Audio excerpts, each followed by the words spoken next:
After Zuo Yu went offline, Feng Zhao dragged a wooden crate over and sat quietly for a minute, at the same time exchanging his credits for a number of bullets. What made it better than reality was that everyone in the game had a bag, and a few small items could be placed inside, including ammunition and food. Feng Zhao gave a silent laugh. If only reality was similar to the game. Back then, there would not have been so many casualties. The game was but a game, not the actual period. Feng Zhao knew that this was not the world he'd once had, it was just a virtual and incomplete replica. Even though the context was just a game, it was too realistic. The surroundings, even the scents in the air, all of it stirred up Feng Zhao's pent-up emotions that he had suppressed for so long. It was as if, in the depths of his soul, a storm had started to rage. Not being able to go back to that period, and not wanting to go back, normal people do not want to suffer. He had spent nearly a century fighting for this. Other people did not even get such a chance, of course he had to enjoy it well. This was the world that he and countless others had spent a century's worth of time and lives to trade for. Feng Zhao did not miss that period, but he cherished the people during that period. Deep breaths, as if expelling out all the melancholy in his heart. That's right, I have to enjoy it well. But before that, he had to find a way to vent all his long-suppressed tendencies and emotions. Even if he acted similarly to others in the new era, his soul was mainly filled with memories of those 100 years of hell. Even though he had used all sorts of methods to suppress them, it was impossible to keep doing so. Now he had found a way to vent his feelings. Wasn't this what he'd been waiting for all along? Perhaps other people might use this game as a form of escape or play it for entertainment, but Feng Zhao was different. What had happened previously was just a warm-up. The restlessness and agitation had awoken, and Feng Zhao could not just stop now. By chance, Zuo Yu was no longer here. His eyes were radiating with excitement from all the restlessness within his soul. However, in the blink of an eye, it was restrained. Feng Zhao seemed to entirely blend into the warehouse, even his odor fit in his surroundings. Other than the warehouse and the kitchen at the back, there were many other rooms on top, probably the dormitories of workers. Feng Zhao never ever let even the tiniest of sounds slip by. He could distinguish every single note in a song, and similarly, he could distinguish the different noises from the sound of activity.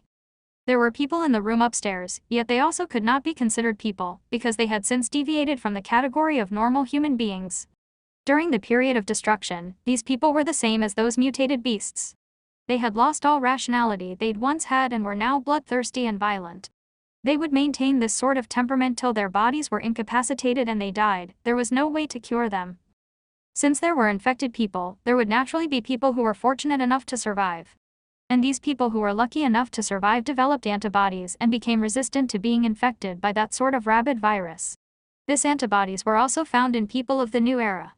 With these antibodies and methods in the medical field to defend against it, such mortal threats could no longer make a comeback. But during the period of destruction, these sorts of infected people had changed so much that it was necessary to kill them. A metallic light flashed, and the infected person with sinister red eyes fell to the floor as a wound appeared on its neck. Another lightning-quick stab severed its brain stem, interrupting all communication between the brain and the rest of the body. If this had been a normal person, he would have died immediately from this. These infected humans did not die straight away, but they were no longer able to make any movements or attack and could only lie there waiting to die. It was this way in the game, just as it had been back during the period of destruction. Feng Zhao cleared each room upstairs one by one, and then he exited the warehouse. He had cleared it to give Zhu Wen and the others a safer place. When they returned, they would not need to continue clearing the rooms on top. As to what came after that, it was time for Feng Zhao's own entertainment. Infected human, kill. Mutated beast, kill. Feng Zhao was like a leopard in a grassland, lying in ambush for his prey. Regardless of whether it was the way his body moved, the way he concealed himself, or the way he shot his targets accurately and rapidly, if what he did was placed in textbooks, people would surely think it was exaggerated. Not just Zuo Yu, who'd come from the special forces, even many other soldiers with vast experience might not even have been capable of doing the same. The bullets that he had exchanged for were used up at an astonishing rate, but although Feng Zhao had exchanged credits for a lot of bullets, his credits kept a large margin and kept increasing more than the amount he exchanged them for. Feng Zhao maintained a high efficiency as he swept through, mostly taking one shot to kill a target. With Feng Zhao in this sort of condition, other than his credits, his experience points rose at an alarming rate. +10. +10. +20. +1. +5. +10. +1. +30. Killing different targets gave a different amount of experience points.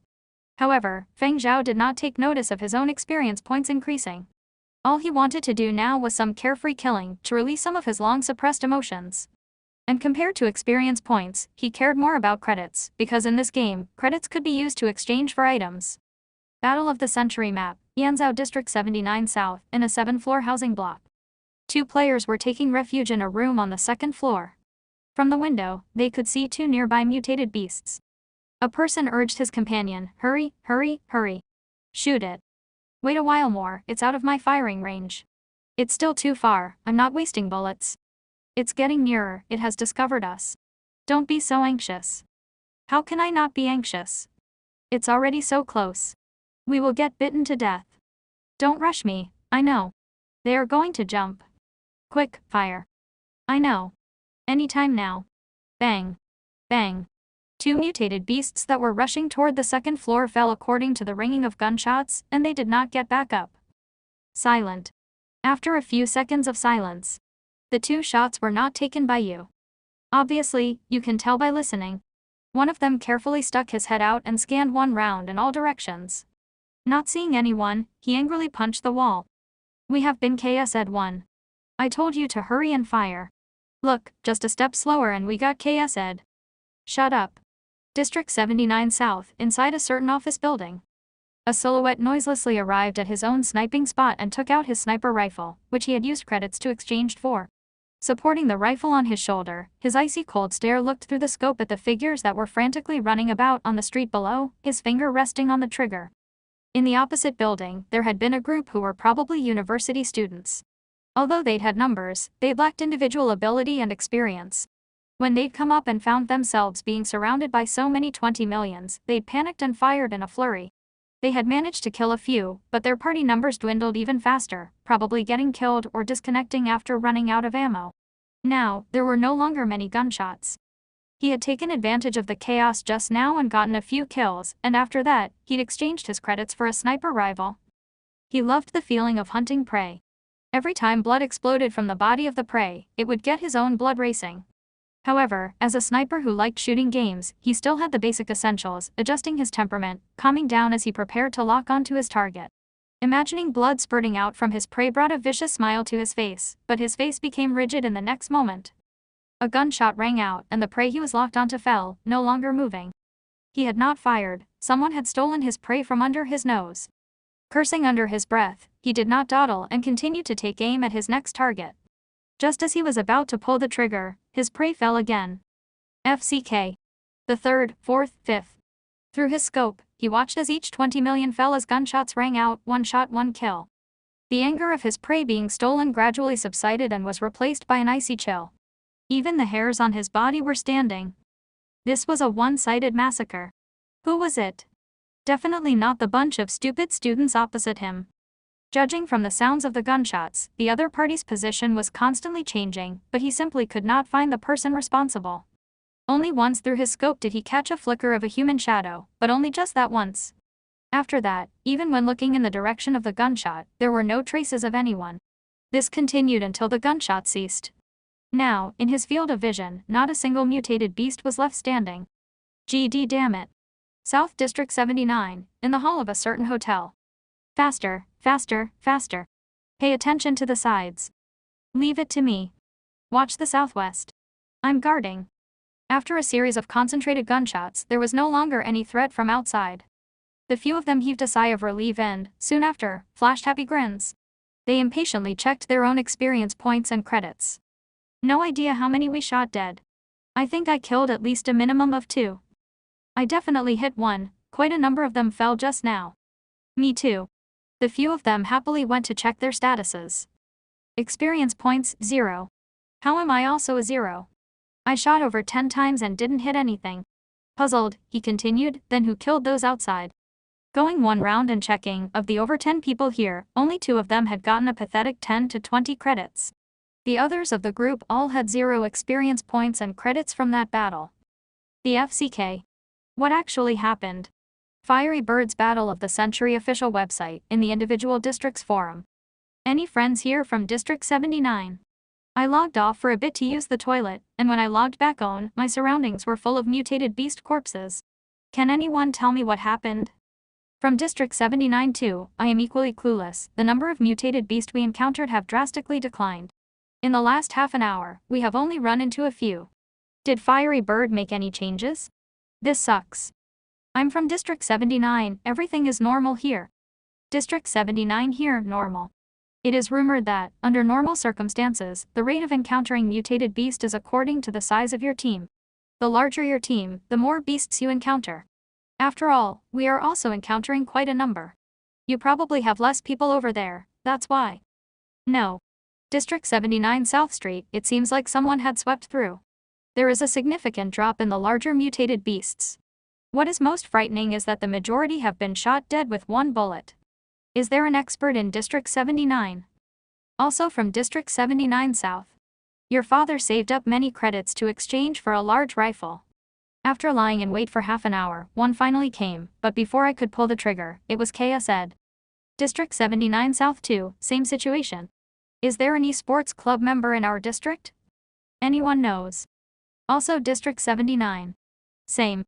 The people from District 79 that had disconnected realized that many others had experienced similar situations.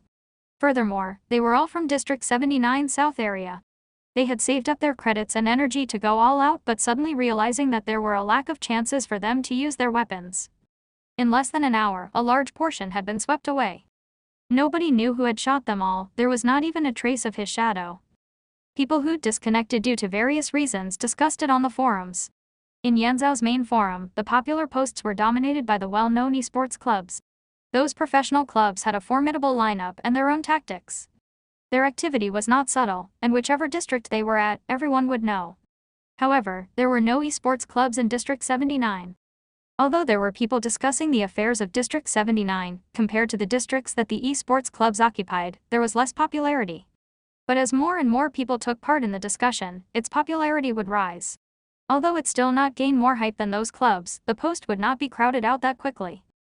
As more people joined the discussion, it even attracted many people from other districts who were curious about the hype.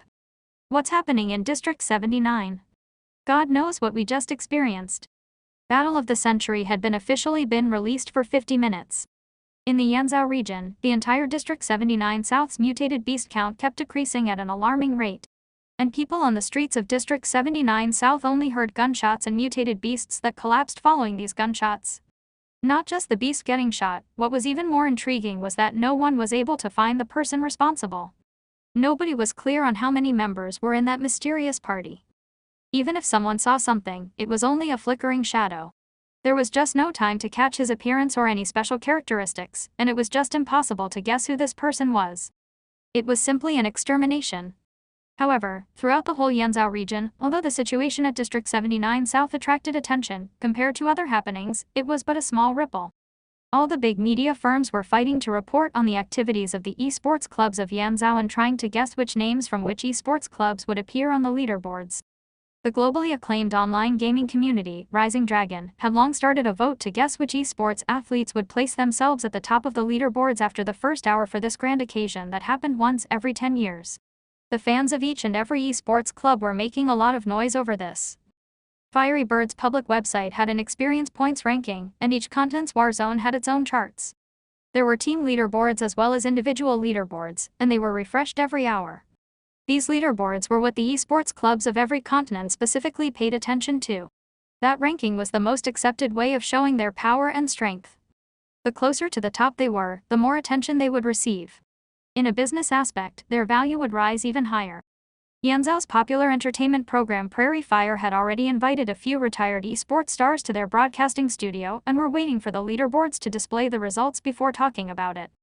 Countless more people were keeping their eyes peeled on Fiery Bird's public website. Yanzhao's Big 5 esports clubs had dominated the top 5 spots for leaderboards for years on end. Other esports clubs had been gearing themselves up for this, hoping to squeeze into the front. It was nearing an hour since the start of the game. Many eyes were on the leaderboards that were going to be refreshed for the first time. Sci-Leveler Wing Gaming Department. Department Manager Wayne looked at the 5 members in the gaming room and stepped outside to pour himself a glass of water. As the department's person in charge, Wayne had not been sleeping well the past few days. He had bags under his eyes and a slight stubble. This time he had signed 5 members. 3 held dual professions, being actors as well as esports athletes.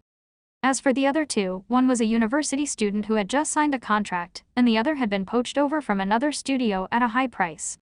Besides that, to make it look better, he had collaborated with another private studio and let the 5 members he'd signed form a team with members of that studio and enter the game together.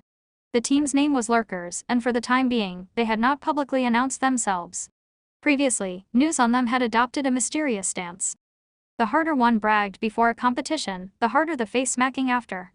Therefore, other than the people in the department, other people did not know what Sci-Leveler Wing's team was called this time around, their prowess, or who their members were. Sci-Leveler Wing also invested in games, but compared to Fiery Bird, what they did could only be considered small scale. And most of the time, they chose to collaborate with other game companies rather than develop their own. Sci-Leveler Wing was very much like other entertainment companies in the new era that had the same way of thinking. As long as it was connected to entertainment and money could be made, they would dabble in it. Wayne's gaming department's position could not be compared to the film and music departments, but it was more important compared to other small projects. In the past, the virtual projects department had also been below them, but now, as they watched the virtual projects department rise in stature, their gaming department could not help but feel like they were being crowded out. This time around, Wayne intended to use Battle of the Century as the wind in their sails and see if he could propel his department up the popularity ladder. Forget the individual leaderboards, they were amateurs, after all, and had no way of competing with the professional esports athletes of business-minded esports clubs. When it came to building a star, they would not be able to match up. However, for the team ranking, Wayne believed that, if they could squeeze into the top 50, at least he could be held accountable to his superiors. That would at least give the company some prestige. They might not be a professional esports club, but they were still a very reputable entertainment company. Since they had chosen to have a hand in this, the result couldn't be too unsightly. Competition in gaming was too intense, even more intense than the competition that film and music had. Sci-Leveler Wing's core was still on film and the performing arts, as long as their gaming side could get by, that was good enough. Top 50 was the target set by the superiors. If they could squeeze into the top 30, Wayne could sleep and wake up smiling. However, in the first hour, Wayne did not have any hopes of obtaining a good result. All professionals in these industries knew that the first hour was the best for sweeping up points when a lot of newbies were still adapting. At the point where everything was still hazy was the best time to rack up points. When all these people got the hang of things and all sorts of tactics emerged and when all the private studios started purchasing equipment, at that time, it would not be so easy to sweep up points. Therefore, the professional esports clubs would spend the first hour accumulating points. They would kill whatever was there to be killed and get as much experience as they possibly could. After all, these were all business-minded clubs, not amateur teams that played for fun. Every step they took was in the direction of receiving the most benefits. So many companies waited just to use this wave to manufacture a star. Experience points could show the strength of an individual or a team. Currently, one team could only have a maximum of 20 members. To expand, the total experience points of the team had to increase.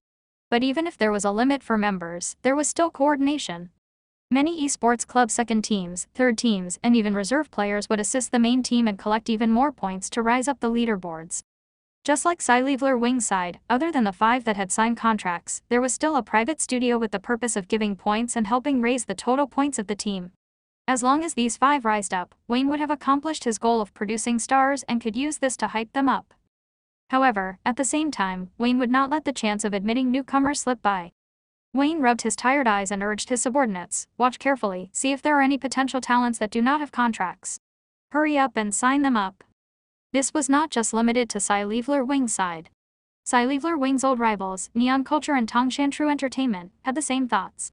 Many esports clubs and professional people in the industry were paying attention. There could never be too much talent. Whether they could be controlled or used, that would only be decided after they were first signed. Even wild mushrooms growing outside one's home could not be given up to their competitors. There were also players that had their own dreams of stardom and planned to amaze the world with a single feat and soar into the sky in one leap. Even if they lived in some remote area and were without wealth or a good family background, it did not matter. As long as one's name appeared on the leaderboards, there was no need to worry about being found. Becoming an overnight celebrity was not just a dream, the path to success was right in front of their eyes. Battle of the Century runtime, 55 minutes. Transcendental, Big Dipper, HWR, Boom, 2S, and other esports clubs were already waiting. At 2S Esports Club. Are the drafts ready? All prepared and ready to go. Their esports club had prepared drafts to post on their websites after the leaderboards were refreshed after the first hour. Written drafts for first, second, third, fourth, and fifth place had all be prepared so they could react to any position. As for places after fifth, was it possible? I heard the team's total points have crossed the 10,000 mark. Shahi alone has broken 2,000. Hearing this, everyone looked relaxed for a moment but quickly calmed down, nervously anticipating as they counted the minutes and seconds as they passed, their eyes on the blank leaderboard. Whether they could have a good beginning for both leaderboards, they would have to wait and see when it refreshed. Battle of the Century runtime, 59:30. Many people who had gone offline stopped whatever they were doing. Fans that had previously been quarreling in full swing also had a temporary ceasefire as they stared at their screens, counting down the seconds. 0:59 and 58 seconds. 0:59 and 59 seconds. 1 hour. Fiery Bird's website automatically refreshed. Yanzhou Region Leaderboard, Individual Experience Ranking.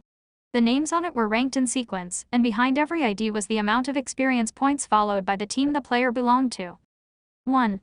Alive after 500 years 5267.3, Sci-Leveler Wing 50 Polar Light. 2. Shahi 2683.12s. 3. Baizhong 2592.4, Boom. 4. Yiyuan 2546.7, Big Dipper.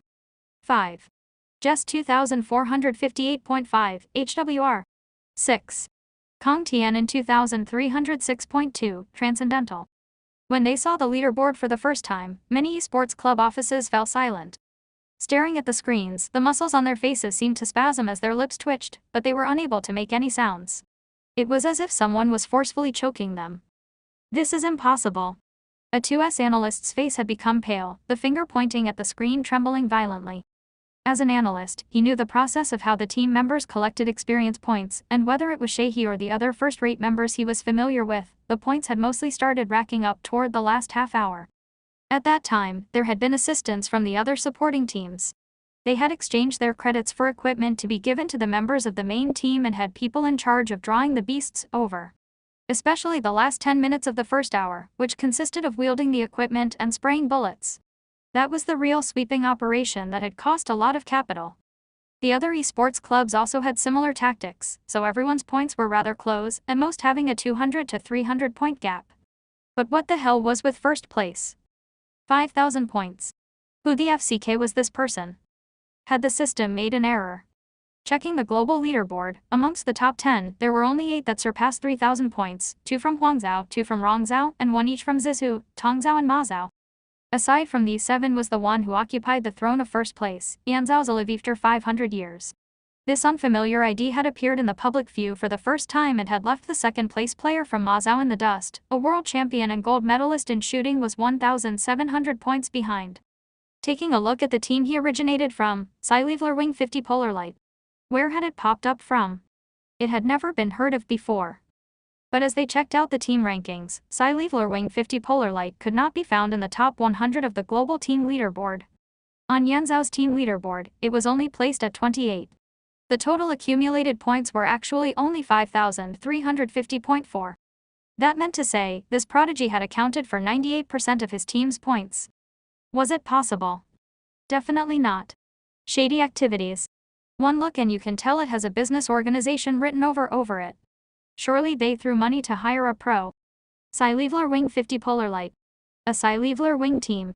The FCK, Sci-Leveler Wing actually kept silent and made such a bold move. Treacherous. No joke, this is extremely crafty. That's why, money is shameless. Any experts around? Please explain what methods they used to achieve such high points. I'm not listening. In any case, they definitely used some underhanded methods. At the same time, Sci-Leveler Wing's gaming department was equally at a loss. Wayne stared at the refreshed leaderboard dumbfounded. A worker beside him carefully approached and asked Wayne with a stutter, "Boss, is this our company?" It is. Fans of all the various esports clubs were not happy when they saw the Yanzhou leaderboards. Where had this Alive after 500 years come from? To think he had actually trampled over the Big Five. On the team ID, the 2 words Sci-Leveler Wing were too big to ignore. Nobody would believe that Sci-Leveler Wing had nothing to do with this. Many people criticized Sci-Leveler Wing for using tricks, but some felt that Sci-Leveler Wing had done nothing wrong. So what if they'd used tricks? It was a business-oriented company, after all. Just being interested was unreasonable. Whatever tricks or methods they'd used were for their own benefit. Everyone pulled out their own tricks, it was just a matter of which tricks were better than the rest. Sci-Leveler Wing's old rival, Tongshan True Entertainment, was also part of the big three entertainment companies of Yanzhou. The boss of Tongshan, Song Shihu, was ashen-faced as he smashed his old century porcelain cup, which he had gone through great lengths to get. I just knew that they were not so simple. Song Shihu paced back and forth in his office, cursing as he walked.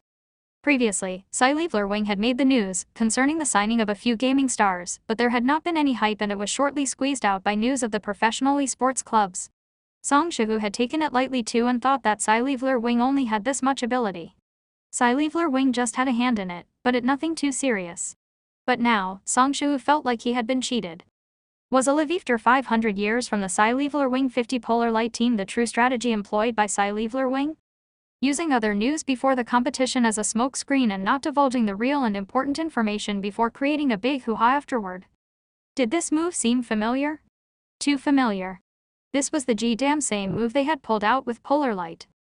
Speaking of this, Song Shihu had invested more in the gaming department this time. They had signed with 3 studios in secret and had poached a few esports athletes from esports clubs that were not that famous but were not inferior either. Previously, they had also not divulged any information on these, and everything had been conducted in secret. The intention had been to place on the leaderboards and hype it up with some news, create a few stars and earning a considerable sum from the game. These people also did not disappoint.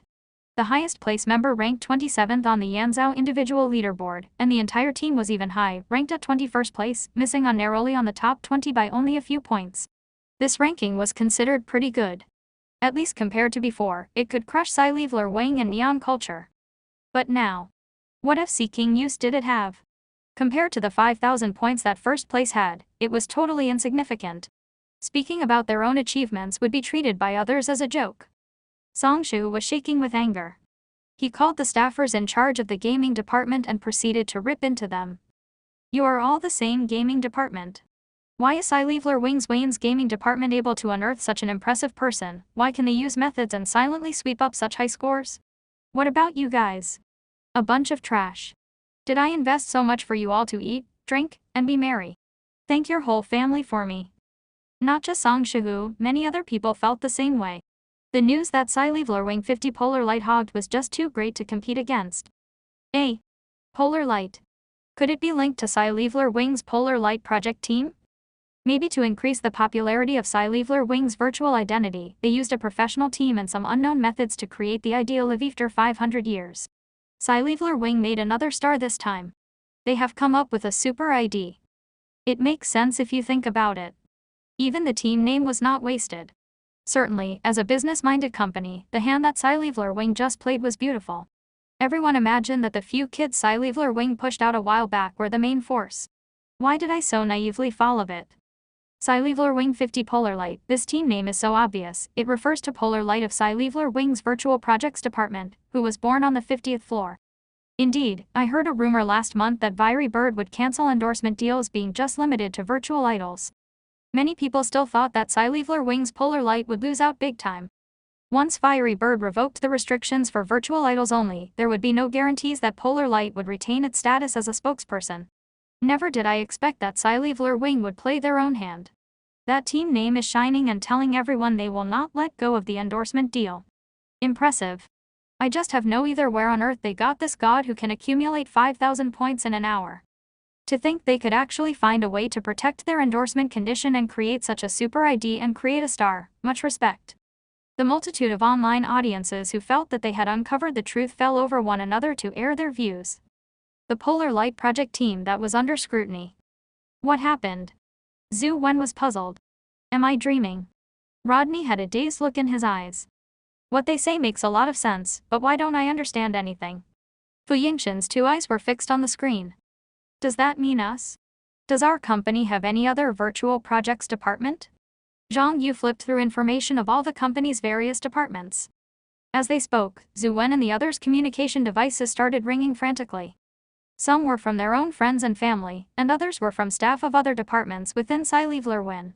But none of them dared to answer the calls.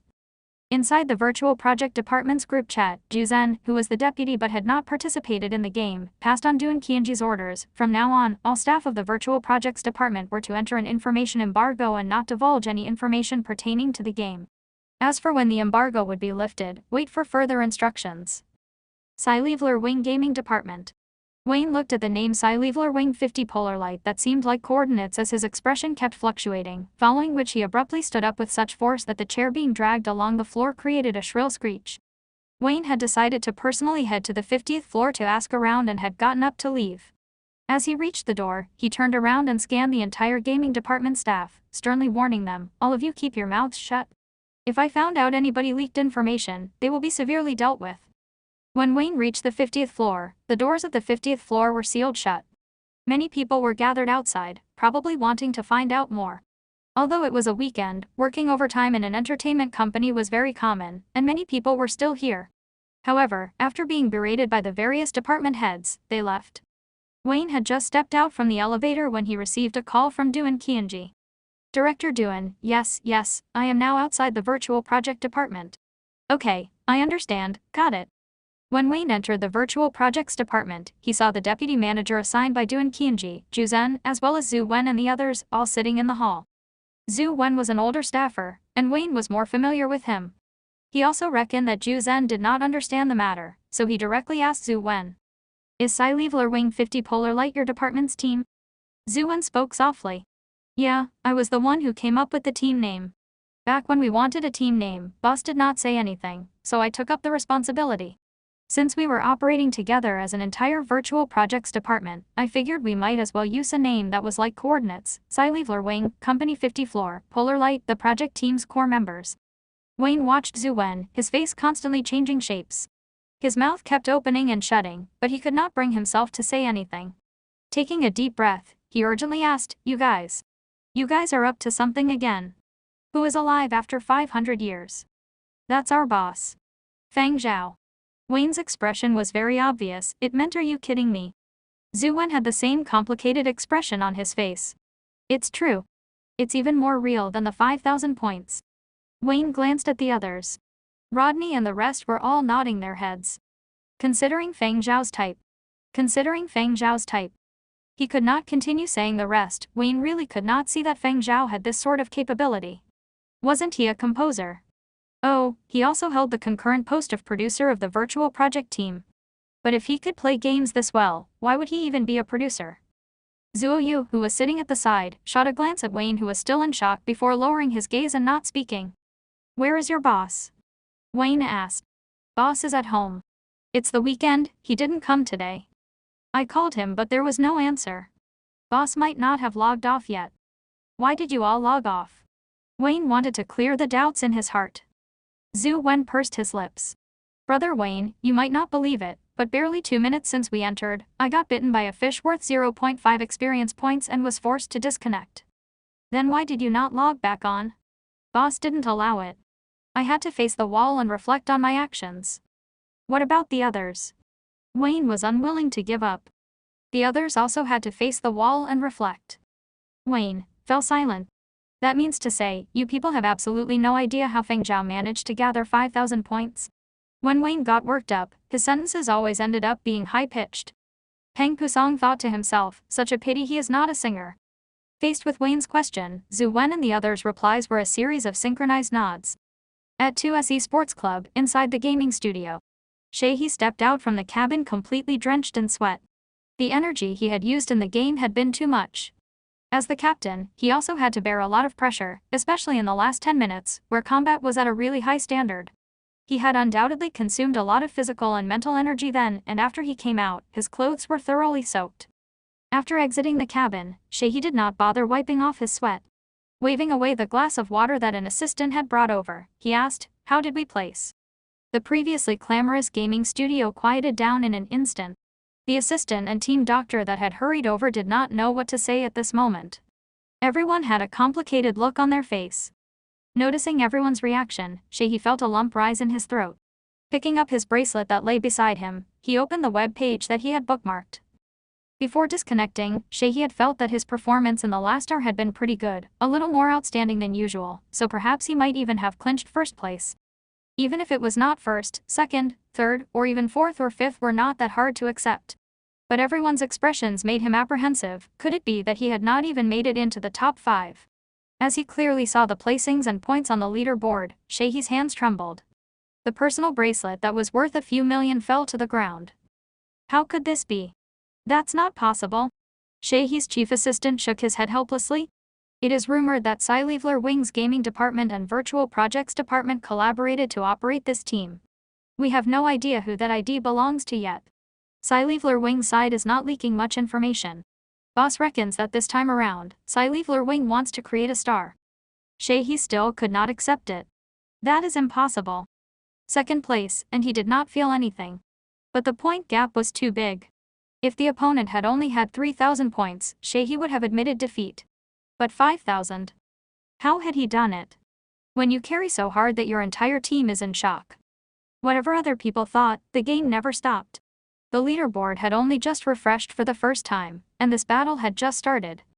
Shahee rested for a little while as he recovered some energy and let the team doctor examine him before entering the game cabin once more. He just did not believe that, in the next hour, the opponent would score that high once again. Even if it was a team formed by a cooperative and created under that super ID, there would still be time constraints and limitations, right? Even if it was just playing a game, people would become tired and energy was limited. Did other teams have the resources, information and allocations that the Big Five had? On sci-fi Wing 50th floor, Wayne had not left, he was still waiting there.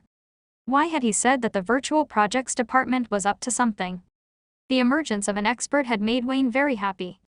So much so that, every time he looked at the rankings and saw the word sci-fi Wing, he felt excited.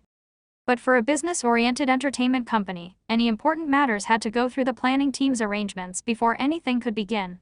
In the past year, sci-fi Wing had only had 2 instances that had called for this. The first was the sudden success of Polar Light.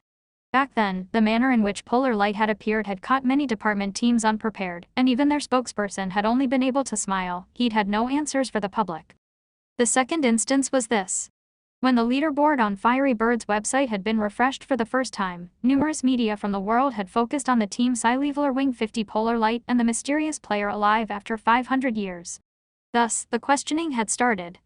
Sci-fi Wing's chief spokesperson, Lin Dunn, once again had no answers for the public and could only smile.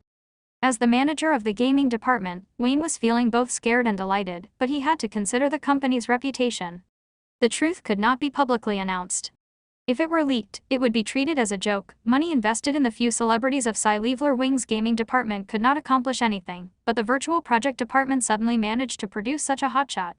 Now, sci-fi Wing's public relation team was busy trying to solve this problem. As for Wayne, he wanted to continue waiting here. He wished to get the latest news firsthand from Zhu Wen and the others. Now, the only ones who could contact Feng Zhao were Zhu Wen and the others. Zhu Wen and the others had once again entered the game. The 1 hour that Feng Zhao had instructed them to reflect for had passed, and they had been itching to log on once again. After logging on, they were once again at that warehouse. The corpses of the few beasts that Zuo Yu had killed before he disconnected had already disappeared. In the game, corpses lasted for a short period before vanishing. As a game, entertainment was still the main point. Players did not play the game to suffer abuse. Games were the point where reality and virtual reality met at the most appropriate point, and that most appropriate point was when players could feel the realistic background and find the joy in games. The piling up of corpses and the rotting smell would definitely be too extreme. Therefore, after a while, corpses of both beasts and humans would disappear. That was why the game had felt even more empty. During that part of history, there had been too many organisms dying in the initial stages of the period of destruction. Entire cities had been enveloped with the smell of rotting flesh. The game had done well to avoid those elements. Boss isn't here. Zhu Wen looked left and right, not daring to be careless this time. He kept his voice low and carefully scanned his surroundings. Boss left a message for us, Rodney said. In the game, communication was also more convenient. Members of the same team had their own communications platform. Go explore freely and adapt. He also didn't mention where he is.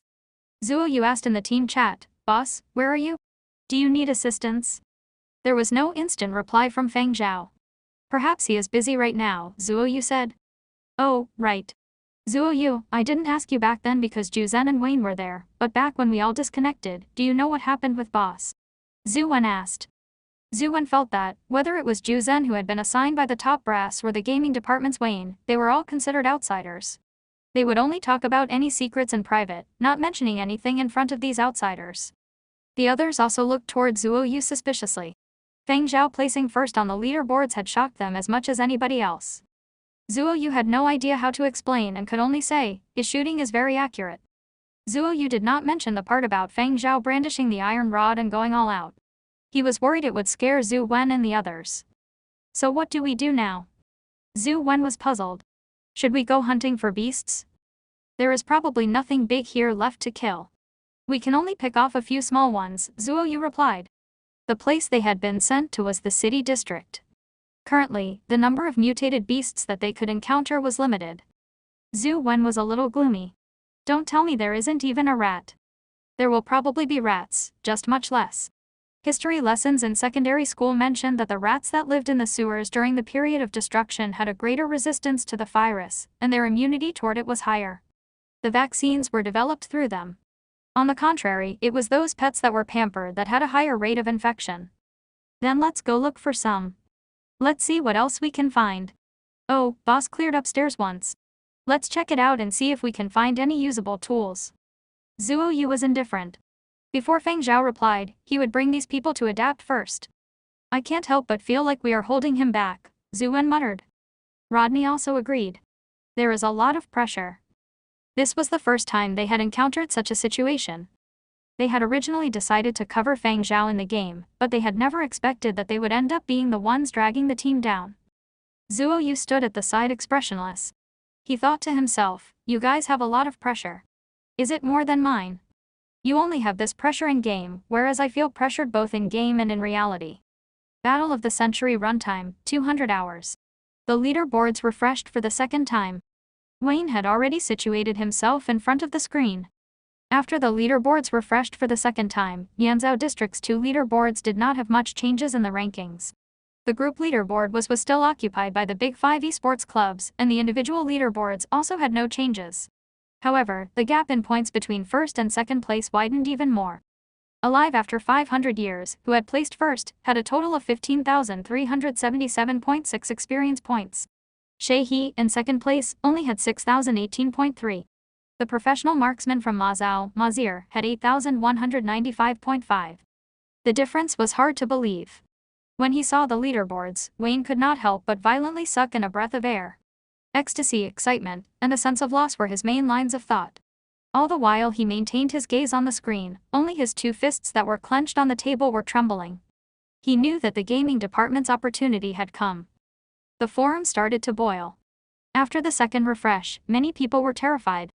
Previously, they had doubted how he could garner 5,000 points within an hour. In the second hour, the person had straight up racked up 10,000. Even if the competitor from Mazao had managed to improve and achieve more than 4,000 points, compared to a live after 500 years, he could not keep up at all. Is this really something a human can do? 15,000 points. 10,000 in an hour. How did he do that? Did he go crazy from all the killing? Exactly which district in Yanzhou? I want to go spectate. There were even people who spent cash to purchase an announcer tool in the Yanzhou region. Everyone in the districts could hear and see the message he broadcasted. Anyone knows which district a live after 500 years is at. A $1,000 reward. PM me. There was more than one such announcement. It could have been some rich kids, some entertainment media, or a certain esports club's personnel using a decoy to obtain information. But no matter how much these people hollered, no one was able to determine where alive after 500 years was for certain. The Sci-Fi Wing 50 Polar Light team had restrictions on their public information. Other than the team name, nothing else could be seen. For players logging into the game, the places they appeared at were randomly allocated by the game. Zhu Wen and the others also never communicated with other people. After being forced offline by a bite, he'd felt too ashamed to mention it to his friends. Besides, the majority of people he knew were online and enthusiastically playing the game. People that were like him, who found themselves in a situation like when he'd been bitten by a fish, were few and far between.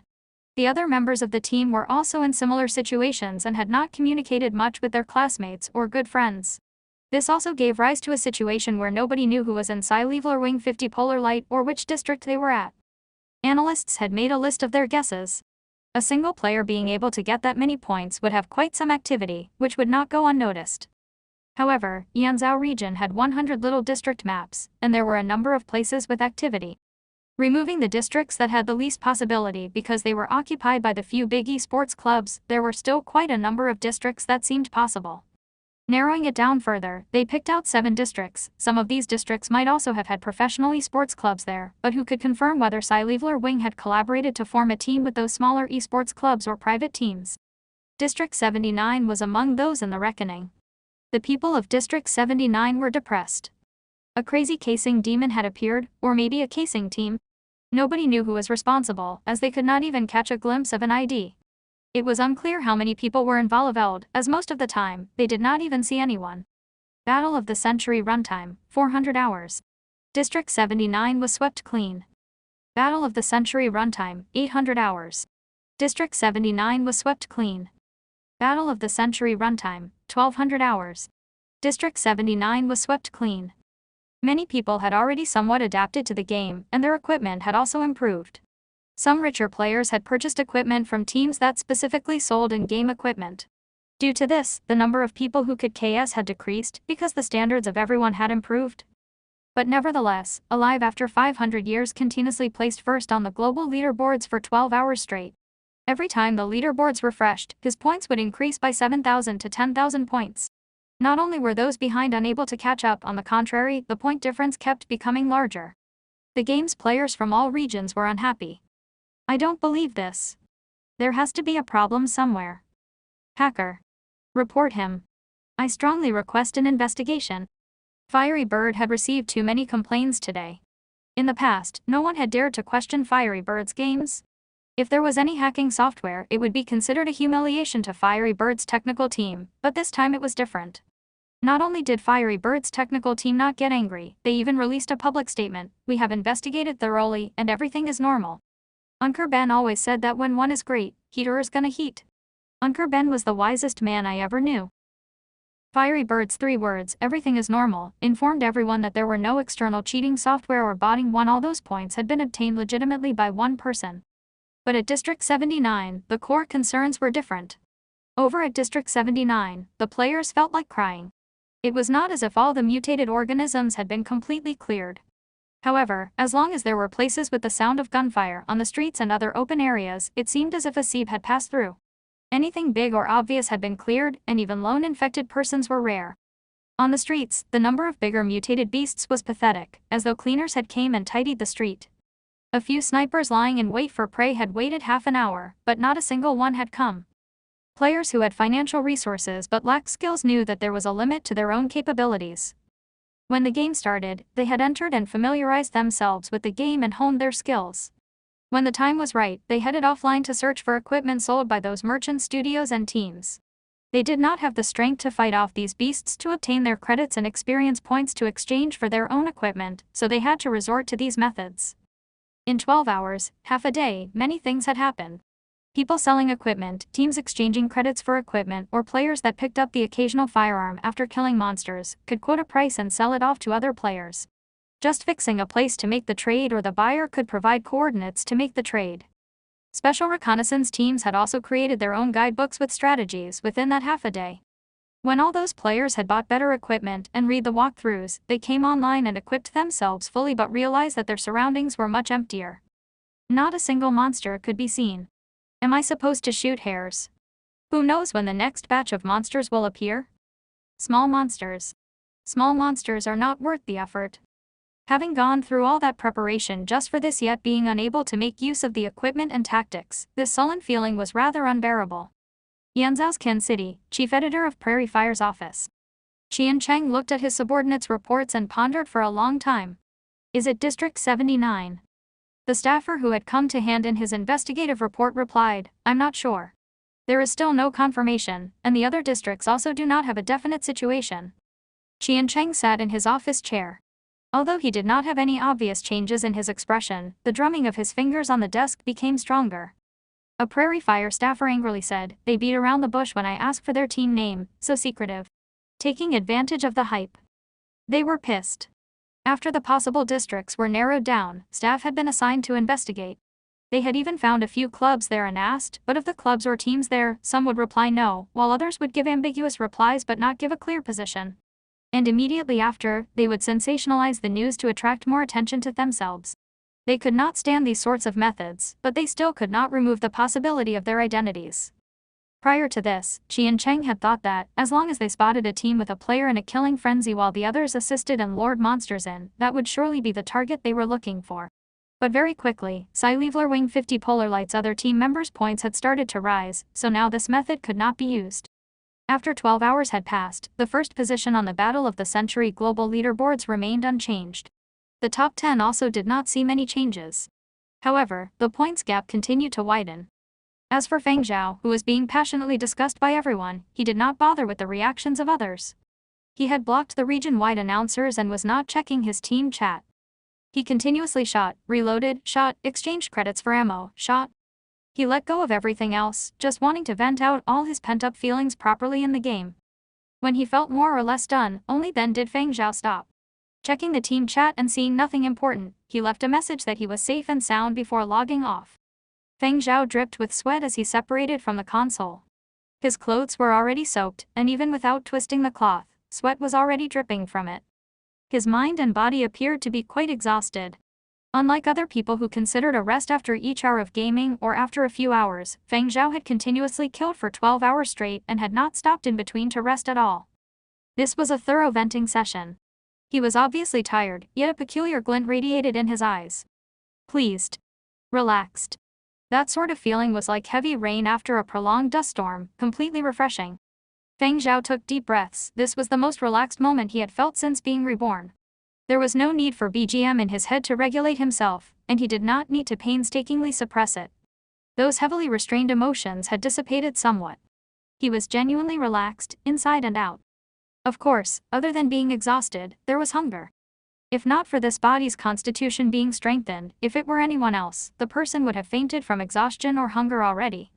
In Yanzhou's time zone, it was already 6 p.m. in the evening. Feng Zhao realized he had received over 100 calls on his communications device, giving him a scare as he thought something big had happened, but after checking the messages, he found out the reason. However, he had not paid attention to the leaderboards. Frankly speaking, he did not see it as a big deal and had never wanted to place on the rankings. All he had wanted to do was vent out his emotions and tendencies that he had kept suppressed for so long. He had never expected it would result in the present situation. Ranked first worldwide. As he was browsing through, a notification for an incoming call beeped. It was not Duan Qianji but the gaming department manager, Wayne. Wayne had waited from morning all the way till Feng Zhao had went offline. Because Feng Zhao had not gone offline all this while, Sci-Leveler Wing's side was not sure of the situation, had no communication with Feng Zhao, and thus did not dare to release any information. From an outsider's point of view, it apparently seemed like Sci-Leveler Wing was probably having discussions on how best to deal with the major event, so much so that even some veterans in the entertainment circles could only shake their heads helplessly. Don't understand and can't guess what Sci-Leveler Wing is up to. Feng Zhao, you finally disconnected. Wayne's voice was rather excited. When he was excited, his voice became very high-pitched. Feng Zhao shifted the communications further away before replying, "What's up? You do know that you are ranked first on the global leaderboards, right? I just found out." Wayne's hearing ability was good. He could hear from Feng Zhao's tone that Feng Zhao was relaxed and probably feeling happy. He thought that Feng Zhao was feeling this way because he had achieved the top ranking on the global leaderboards. Then, what are your plans after this? Wayne probed carefully. Nothing much. Feng Zhao's intention for logging in had been to vent his suppressed emotions. Now that he had achieved his objective, anything else did not matter. How he intended to play in the future depended on his mood. Wayne clenched his fist tightly, steadied his face, and asked, "Are you interested in working together?" Wayne explained his intentions. He wanted to use the company's resources, rope Feng Zhao in, and create a superstar in the gaming world. As long as Feng Zhao agreed, the gaming department would rise up. He could already see the glorious future ahead. Not interested, was Feng Zhao's reply. Don't reject it right away. Collaboration would benefit everyone. How about this? You are tired after playing for such a long time. Why don't you take a rest first and think about my suggestion? After ending the call, Wayne immediately contacted Duan Qianji and told her he had been unable to convince Feng Zhao and needed Duan Qianji, the big boss of Sci-Leveler Wing, to persuade him. If other companies found out that alive after 500 years was Feng Zhao, they would surely spend lots of money to poach him. Just today, a number of companies had expressed interest in buying over the player and were willing to pay the compensation fee. Not just Yanzhou companies, there were interested parties from other continents too. But what other people did not know was that the contract Cy Leveler Wing had signed with Feng Zhao did not involve gaming. If Feng Zhao were to sign with another company as an esports athlete, it would not be a violation of the contract. Thus, a minute after Feng Zhao had spoken to Wayne, he received a call from Duan Qianji. Frankly speaking, the treatment that Duan Qianji gave Feng Zhao was very good. Regarding the boss of the company, Feng Zhao was willing to give a little face. As expected, Duan Qianji once again persuaded him to work together with the gaming department. If he had any conditions, he could raise them. She invited Feng Zhao over to the company tomorrow to have a discussion with everyone. Not just Wayne, Duan Qianji also did not want to let such a big opportunity slip by. After the call, Feng Zhao did not immediately log back in. Instead, he went to check out the Battle of the Century forums on Fiery Bird's website. Sure enough, many people were talking about today's placings. Next, Feng Zhao checked out the Yanzhou region forums. The announcements by all the esports clubs were already out, and the ones that were trending the most were related to the Big Five. Feng Zhao entered the District 79 discussions to see if there was anything big next. Back when he had been playing, Feng Zhao had blocked off all communications, so he did not know a lot of stuff that was happening. Indeed, all the discussions were about District 79 South, West, and East being completely cleared. Those people seemed to be talking about him. Browsing a few more posts, he was sure they were talking about him. At this moment, a sticky post appeared.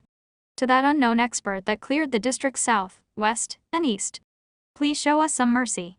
Please let District 79 North off. We are only students. If it was the real period of destruction, someone would have to clear an area. But since this was a game, after reflecting on his own actions, Feng Zhao felt it was not appropriate, like he was bullying kids. After he had cleared an area, others could not play. Having made up his mind, Feng Zhao logged in with the ID he had created when he'd registered with the game and left a one-word reply on that student's post. Alive after 500 years sure. In the next moment, the replies on the post exploded exponentially. This ID. What the FCK? What did I just see? The top ranked worldwide is in our district. So he is the crazy casing demon that cleared District 79 South, East, and West. The original poster was a university student. He and a few fellow students had just bought some equipment from others, stocked up on lots of ammunition, and decided to have a proper round of gaming. After seeing the situations at District 79 South, East, and West, he then posted on the forums, but little had he expected his post would make that expert reveal himself. He has appeared, District 79. The media was quick to catch on like a cat that had caught the scent of a fish, and they headed for District 79. Those that had not been randomly allocated to District 79 bought accounts to enter. Teams that specifically sold District 79 accounts had not expected that their business on the first day would be so good. However, these people heading to District 79 with the motive of interviewing the player did not achieve their goals that night. Instead, at District 78 East, which bordered on District 79 West, the sound of condensed gunfire rang out. The players in District 78 fell crying a profanity had appeared in their minds. When you are so good you thrash the entire world just for fun and your CEO has to come begging. Those reporters ordered to District 79 shivered. Gaming was not their forte, glib talk, secretly taking photos, and ambushing celebrities were their true life's calling. Therefore, those that had obtained accounts for District 79 looked for places to hide after logging in. They had not come to slay monsters but to spot someone. A member of a media forum contacted his colleague. Anything happening on your end? Nope, just a bunch of players fighting off a group of beasts that appeared from nowhere. I'm considering whether to pick off some scraps. Who knows, I might gain some points. Forget about it. Considering the standard of your marksmanship, it's better not to take that risk. At my side, someone took the opportunity to play a little. In less than 5 minutes, he lost 3 lives and got a scolding when he disconnected. I reckon his wages are going to be deducted. I guess I should just wait instead. This game is a little too scary, a reporter who rarely played games added in. He had been temporarily dragged over to assist. He used to report on culinary and culture, and his field of expertise was literature and art. Today, the company's gaming entertainment section lacked manpower, and since he was free, he had been transferred over to help out and lay in wait for that mysterious alive after 500 years to appear. It was rumored that, if luck was good and one managed to catch him, there would be a pay raise. The assignment sounded easy enough, so he had accepted. What he had not expected was that, upon entering the game and seeing those sickening beasts, he would nearly scream. His legs were still jelly. You are just a scaredy cat. You will get used to it after playing these games more. The sky. The sky is already dark. That alive after 500 years might have gone to bed, right? Have you ever seen a gamer that sleeps so early? Just wait, he wouldn't go offline so early. At most for a little rest, and then he will log back in. Don't bother about anything else, just listen for gunfire. Nothing will be coming out at night, right? I have never used a gun before. I didn't even handle a gun during my military service. Don't worry, just take shelter in a safe place and wait. Close the doors and windows and don't make any unnecessary sounds and you will be fine. After Alive after 500 years had revealed himself, District 79 was now filled with the eyes of the media. Some were reporters hoping to catch some news, while others were players that had been paid to shadow him. Other sorts of mutated beasts came out at night. Due to the lack of light, players with night vision would fare better, but for those without night vision, many times they would not even catch sight of anything before dying. Reporters from many media groups hold themselves in places they felt safe, not daring to step out, just listening out for the gunfire that was mentioned in the information. However, they did not hear gunfire but, rather, strange roars and blood-curdling screams that frayed their nerves and made them feel chills down their spines. It was more difficult at night. A moment of carelessness could result in the loss of life. Therefore, many players just disconnected straight away. Compared to during the day, there were fewer players. But there were still players that liked this sort of even more intense environment. The time zones across the world were all different. If it was daytime in a continent, that region would also experience daytime in-game. This resulted in gamers that were placed further behind taking advantage of daytime and going on a rampage, sweeping up points and rising up the rankings. However, the global leaderboard's top 10 still did not see drastic changes. When a region entered nighttime, players that were not suited for a night environment and disconnected did not go to sleep. Instead, they paid attention to information related to the game. Some people were busy buying equipment, whereas others were busy memorizing strategies in preparation for resuming the fight the next day. There were also some that watched gossip news. The FCK. How is he still sweeping up points? Alive after 500 years is online again. I asked my cousin's classmate's relative's neighbor in Yanzhou a while back. It was all quiet in District 79. You don't say, of course District 79 is quiet. He has gone over to District 78. Indeed, very quickly, a piece of news appeared. It was a screenshot of an announcer. Someone at District 78 had sent that message. District 78 has been swept clean. Listen to the sound of gunfire. Alive after 500 years has appeared. Why has he come over to our district? Bullying us at District 78 because we don't have an expert. Why doesn't he go over to District 80? Someone from District 80 immediately replied, over at District 80, the monsters are few and the roads are bad. Big God, please don't come over. The expanded map of the Yanzhou region only displayed 100 districts, and the lines were drawn out well. As the names of many places during the period of destruction had already become hazy, in the game, the places were just straightforwardly labeled as districts and given a number each. As for District 79, on the map, its position was between District 78 and District 80. After a short while, those stationed at District 79 received instructions from their own bosses, withdraw first. We are no longer keeping watch tonight. A reported squatting in District 79 asked his colleague. Nope, he's already gone to 78. There is nothing left to watch. Have we just wasted an hour waiting for nothing? Anyone have District 78 accounts? I want to head over for a look. Reporters in District 79 left in succession after receiving their instructions. Some went to purchase District 78's accounts. They definitely did not dare to run alone from District 78 to 79. There were dangers en route that could make them die 100 times over. They were reporters, not gamers. District 78's players that sold accounts and equipment had originally logged off, intending to rest. When they heard that Alive after 500 years had come over to District 78, they were immediately awakened, not because of panic but because of excitement. They could smell the influx of people coming over to District 78, and they could raise the prices of their equipment. Profit. As before, the number of reporters hiding in District 78 increased. Some were temporarily hired by media from other continents. Noticing that player being so active on the leaderboards even at night drew a lot of interest. They were all thinking that maybe they might get some big news tonight. However, as these people arrived at District 78, Feng Zhao logged off. The environment at night used up much more mental and physical strength than daytime. A moment of carelessness could easily result in injury or death. In addition, he had already played for a long time during the day. In the evening, he only had a little rest while eating and had played 5 hours straight after that. He was too tired now. After a bath, some food, and browsing the news, Feng Zhao laid on his bed and slept. This was probably the first time he'd had proper sleep since being reborn, a peaceful rest. Still, reporters in District 78 continued hiding in their spots, pricking their ears up and shaking from the beastly roars outside, all the way till they received instructions from their superiors to withdraw. The night was in no way tranquil. Players excitedly discussed their harvests from the first day, sharing their own experiences and interesting stories. Fans were busy keeping tabs on the stars of various gaming clubs. The media was especially lively. Today, a real expert had emerged in Yanzhou, not from the Big Five, but from sci-fi Wing, an entertainment company. Everyone had their own guesses on who alive after 500 years was, but no matter what, no matter who he was, it was sensationalized. The next day, Zuo Yu came over early in the morning to pick up Feng Zhao. As Feng Zhao's driver-cum-bodyguard, he needed to fulfill his obligations. He felt that he might only be a driver, and if he did not perform well, who knew when he would be dismissed. Zuo Yu really liked this job, there was not much to do and the salary was high. The only drawback was that the mental pressure was rather high. His boss was even more capable than him, and he felt a little guilty to be getting paid so much. Meeting Feng Zhao once more, Zuo Yu was feeling complicated. That little bit of superiority he had once felt had completely vanished. He could no longer face Feng Zhao in the same casual and playful manner. He instead had to be respectful just like the majority of other bodyguards.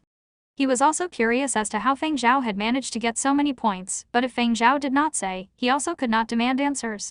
Besides, there would be chances to find out in the future. Zuo Yu spoke about the incident with Wayne coming over to the virtual project department. "Boss, are you going to collaborate with the gaming department?" Zuo Yu asked.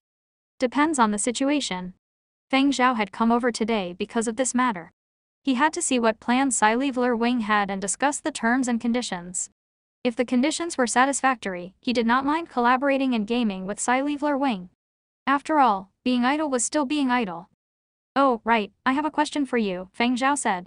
"Go ahead." Zuo Yu unconsciously sat up straight. His boss's question needed to be taken seriously. "Do personnel from the military and police play a lot of these sort of games?" Feng Zhao asked. "This sort, actually military and police forces rarely play this. If they do play, they also treat it as training. There isn't much time for games, and they rarely go all out when playing. Those that go all out, other than professionally sports athletes, are sportsmen. The guy from Mazao who is ranked second after you is a professional shooter." Noticing Feng Zhao taking an interest in this topic, Zuo Yu continued to explain, "Actually, it is not that hard to comprehend. Let's use this analogy. Over at Mazao, there are shepherd dogs and police dogs. They do not train a police dog using methods for training shepherd dogs and do not let them take part in sheep herding competitions. The same goes for shepherd dogs. The two kinds are trained differently. However, if one day, a police dog is suitable for a sheep herding competition, the people of Mazao would not treat it as a police dog anymore, because it is no longer suitable." Zuo Yu did not know whether he was explaining it to Feng Zhao or telling himself. Zuo Yu's voice sounded downcast. If they get used to the mentality of games, when it comes to executing a real mission, that could result in losing one's life. When he finished, Zuo Yu glanced at the rear-view mirror to see Feng Zhao's reaction. Feng Zhao was only looking out of the car window, as if thinking of something. Zuo Yu was unable to discern his state of mind from his face and did not know whether Feng Zhao had understood his words. When they were approaching sci-fi Wing Tower, Zuo Yu said, "Today there are a lot more people camping outside sci-fi Wing. We will enter another way." With the matter of the emergence of alive after 500 years and sci-fi Wing 50 polar light, the number of reporters loitering outside sci-fi Wing Tower was a lot more. Today, the car that Zuo Yu drove was not the usual one but a less conspicuous one, and they entered the tower through another entrance that was rarely used. Sci-fi Wing's 50th floor was already sealed shut, and they were afraid that, if it was opened, someone might slip in if they were careless. Feng Zhao rode the elevator up to the 50th floor. When the elevator doors opened, he realized 5 people were standing just outside. From the staff badges on their chests, he could tell they were from sci-fi Wing's gaming department. Out of the 5, Feng Zhao recognized 3. Back when he'd headed to the film department, he had run into them in the elevator. The other 2 were unfamiliar. Feng Zhao guessed that they were probably signed by the gaming department separately. Just as he was about to ask what they were doing here, the five simultaneously looked over, their eyes looking as if they had just seen a gold bar, and they bowed toward Feng Zhao as though they had practiced it. "Morning, boss." Feng Zhao, wordless. He checked his surroundings, he was at the right place. This was the 50th floor. New recruits reporting for duty. Hey, stop shouting. Who are you calling your boss? Take a look at the place.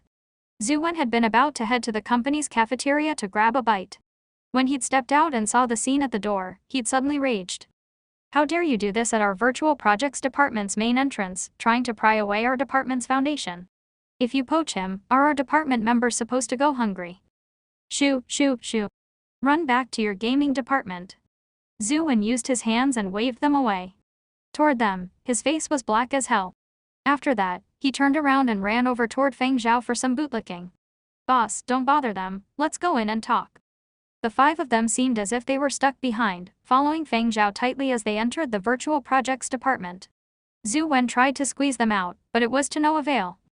"Wayne said that we would be working with you in the future," a youngster with explosive hair said. When they had first been recalled to the company and encountered Feng Zhao in the elevator, they hadn't thought much about it, since Feng Zhao had a different occupation, but who would have expected this sort of situation to occur? On the first day of the game, Wayne had set them a target. After giving their all, they were dog-tired when exiting their cabins. Seeing their results, they were partly proud and partly apprehensive. They were proud, as they felt their results were better than expected and they might not even have achieved better if they went another round. They were apprehensive because their placing was not what they'd expected. They were all in their 20s, and the oldest among the five was 28. This was also the first time they had experienced the competitiveness of the leaderboard. Even giving their all every day, the ranking would not rise up, and a moment of carelessness would leave them biting the dust. After disconnecting, they had originally been wondering whether it would be praise or criticism from Wayne, but when they'd come out, only the assistant assigned to them had been there. Wayne had been nowhere to be seen. The other people in the gaming department had strange expressions, seemingly excited and worked up yet at the same time regretful. The five were also unable to obtain answers from the others, and the only reply they got was to do their best. On the leaderboards, Sci-Leveler Wing 50 Polar Light and the number 1 ranked alive after 500 years, who had maintained his position since the first refresh, had really aroused their curiosity. They'd wondered if the rumors were true, and other than the five of them, Sci-Leveler Wing's gaming department had collaborated with the virtual projects department to sign others. Or perhaps formed another team. Only after night had fallen had they gotten to meet Wayne. When they'd found out the truth through Wayne, their minds went blank as their jaws dropped. They'd had no idea how to react. Feng Zhao, the composer, head of the virtual projects department. Totally unexpected. Wayne had spent the night explaining stuff to them and giving new instructions. Having been in control of the gaming department all these years, Wayne also had his own methods. He was not an indecisive person, so when it came to making a decision, Wayne just gave up on the original plan and did not let the five log in to continue gaming. Rather, he got them to register a new username to join Sci-Leveler Wing 50 Polar Light team and enter District 79. To just dump all the hard work of the first day and bank on someone else, the decision was firm. But no matter what opinions Wayne had, he still had to first get Feng Zhao to agree. Therefore, early in the morning, the five of them had run over to the Virtuals Projects department and stood guard, armed with a nervous urgency. Especially when they saw Feng Zhao, it was as if they had seen a dazzling light of hope. Feng Zhao had stopped the five. "Don't bother shouting first, nothing has been decided yet." Receiving a message from Duan Qianji, Feng Zhao stepped into the elevator and headed for the top floor. In Duan Qianji's top floor office, Duan Qianji, Wayne, and another deputy manager from the gaming department were already seated there. A large smile appeared on Wayne's face when he caught sight of Feng Zhao, the sort one got when meeting a lover again after a long time. Duan Qianji's assistants and secretary retreated, leaving the four alone. There was no need to worry about any strategic information leaking. Duan Qianji did not beat around the bush and instead went straight to the two proposals that she and Wayne had come up with. The first proposal was in line with the opinions of the outside world. They would go all out to create a new superstar and let the Alive After 500 Years ID become a super ID, utilizing all the resources of the gaming department to assist Feng Zhao. Once that happened, Feng Zhao would become the first ever globally popular superstar produced by Sci-Leveler Wing in the gaming circles. However, Feng Zhao did not have much interest in this. Yesterday he had already turned it down once when speaking to Wayne. If that really happened, it would imply that he could only follow in the path and accomplish the goals the company designated for him, and he would have much less power to make his own decisions. creating a superstar and whatever did not matter much to him. He did not need to rely on that to eke out a living. Facing Feng Zhao's rejection once more, Duan Qianji and Wayne could not help but feel a little regret. After all, this solution was the safest and simplest at this point in time, and the benefits were great. However, as Feng Zhao did not have a contract with the company as a gamer, they had no way of forcing him. Wayne shared his thoughts. I knew you would reject it, so that brings us to the second proposal we discussed. What they meant to say was that, since Feng Zhao had not agreed to the first proposal, they could all try collaborating. Sci-Leveler Wayne would request Feng Zhao lead the few members of the gaming department. This was their motive behind signing those 5. The original plan had been to build them up and create 5 gaming stars. After listening to their views, Feng Zhao fell silent for a bit before asking, so you mean to build up 5 average gaming stars? Hearing Feng Zhao's words, Duan Qianji and Wayne, who were rather impressive themselves, knew right away that Feng Zhao definitely had other ideas. What do you propose? I don't have one. I have received the information on the 5 members that you sent, including their in-game performance yesterday. To promote them individually would not be easy, Feng Zhao replied. We can collaborate with professional assisting studios, Wayne said. He meant those that help to provide equipment, draw monsters, and provide suppressing fire and leave the kill for the employer, letting the employer gain as many points as possible. Certain studios and teams provided these one-stop services. Previously, Wayne had engaged a studio to do so, to provide assistance for the 5 members to rack up points. It was a pity that even with that assistance they had been unable to even compete with Feng Zhao, who had done it alone. Even the scores of all 5 added up could not compare. Feng Zhao ruthlessly rejected the notion. My team would have no such service from these studios.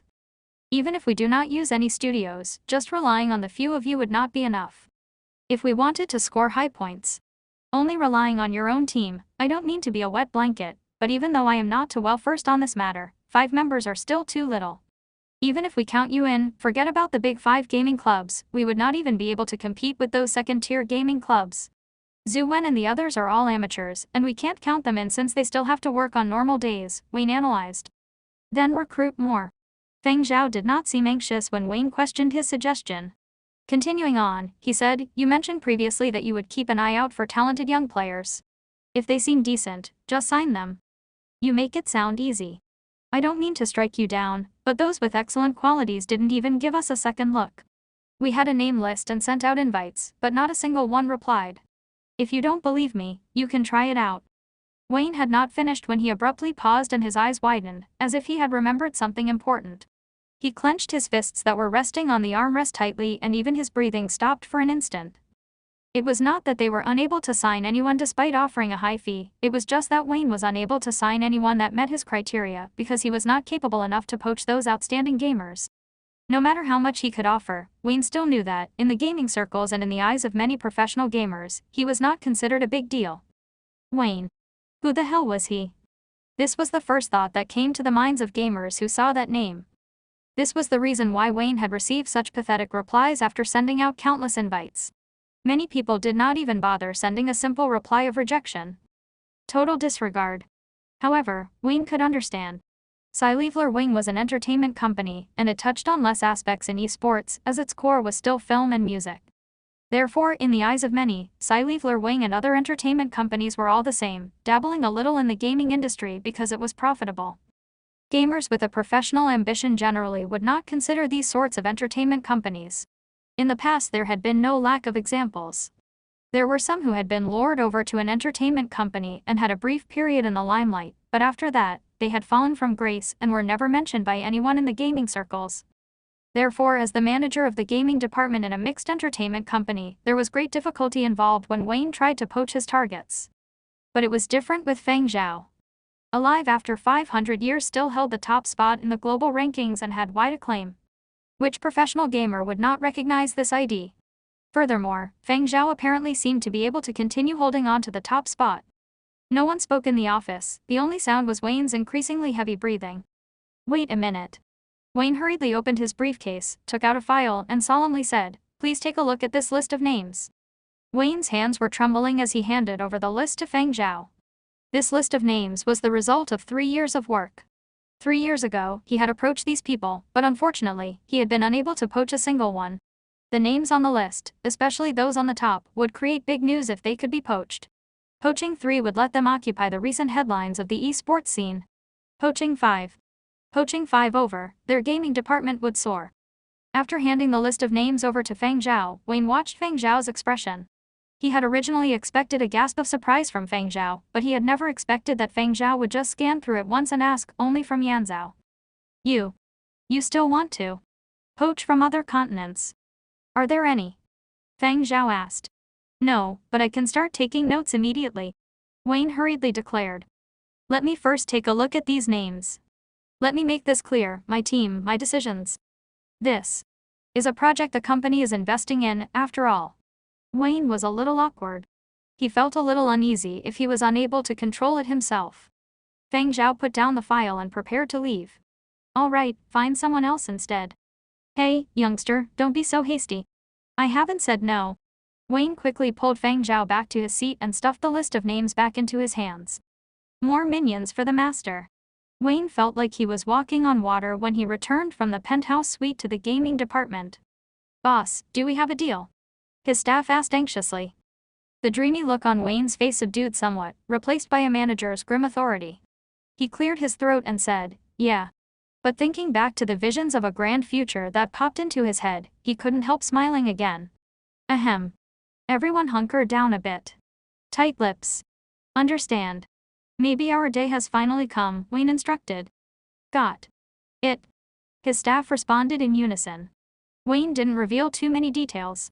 He had wanted to spill the beans to boost morale, but he was also worried that Feng Zhao's poaching attempts would fail, in which case he would lose face, so Wayne decided to hold back, at least until Feng Zhao had secured a few defectors.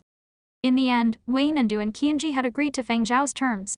Since Feng Zhao would be leading the team, he would call the shots as long as he managed to poach the top gamers. Wayne was also a businessman. All his decisions were based on personal interest. Even though things had evolved beyond his control, as long as he could profit, he would not hesitate to agree to Feng Zhao's terms. This was a one-in-a-million opportunity. Inside the office of the executive producer for Prairie Fire, Qian Cheng had been in a bad mood the past few days because he had failed to land the scoop he'd so desperately wanted.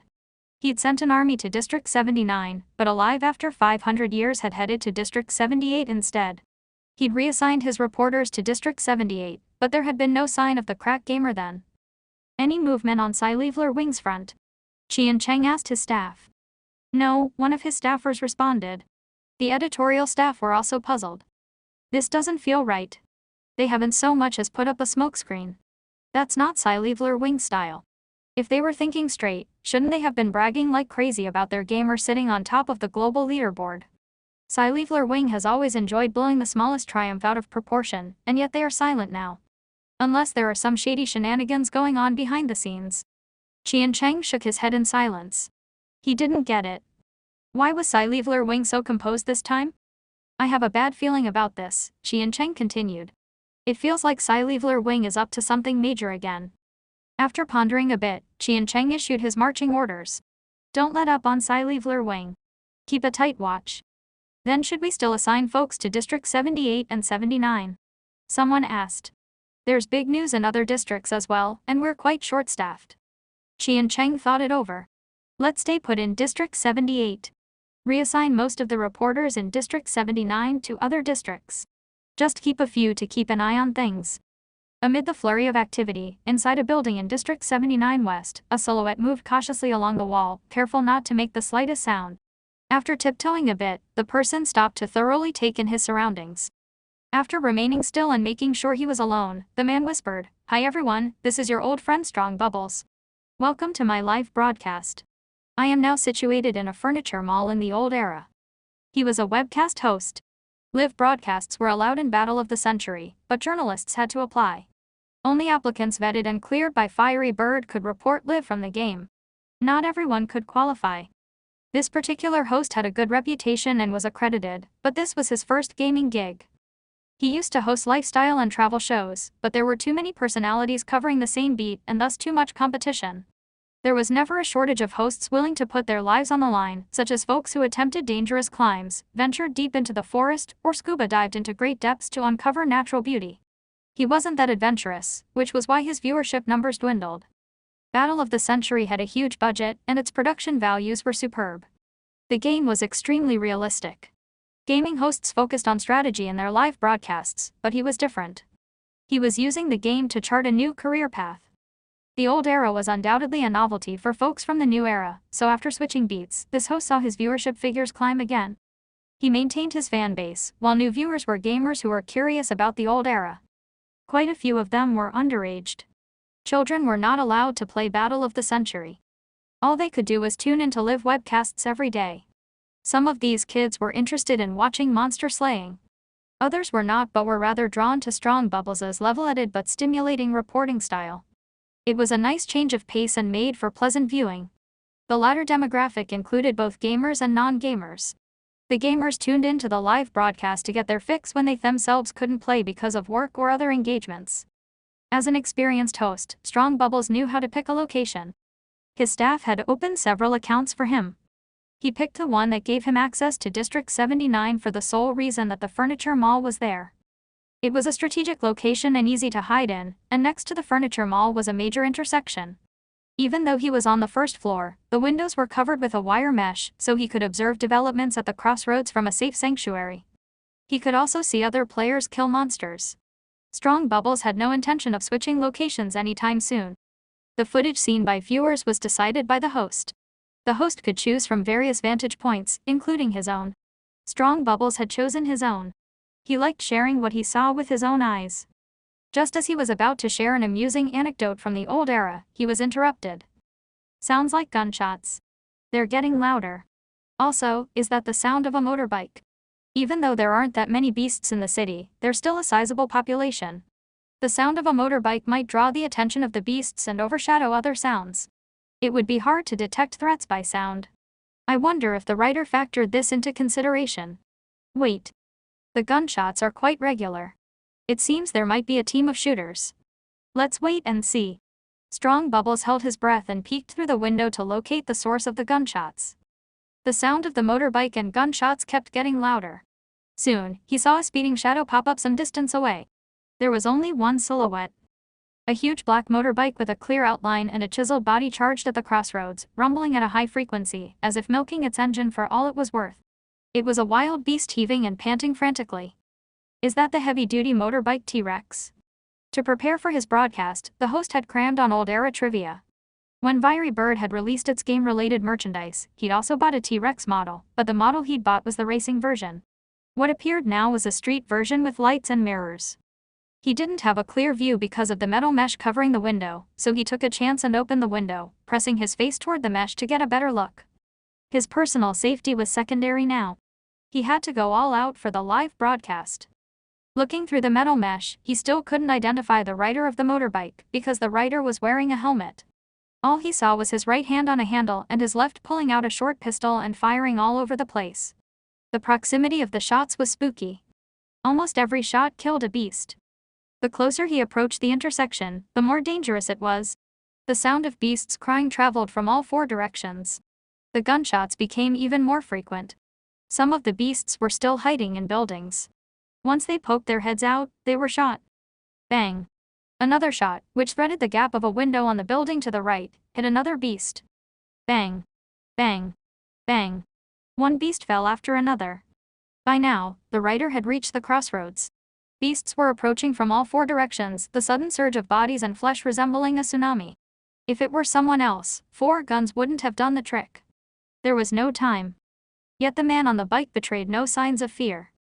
Screech. The sound of the motorbike's wheels revolving against the ground made for a long piercing noise. The rider swerved and sped forward.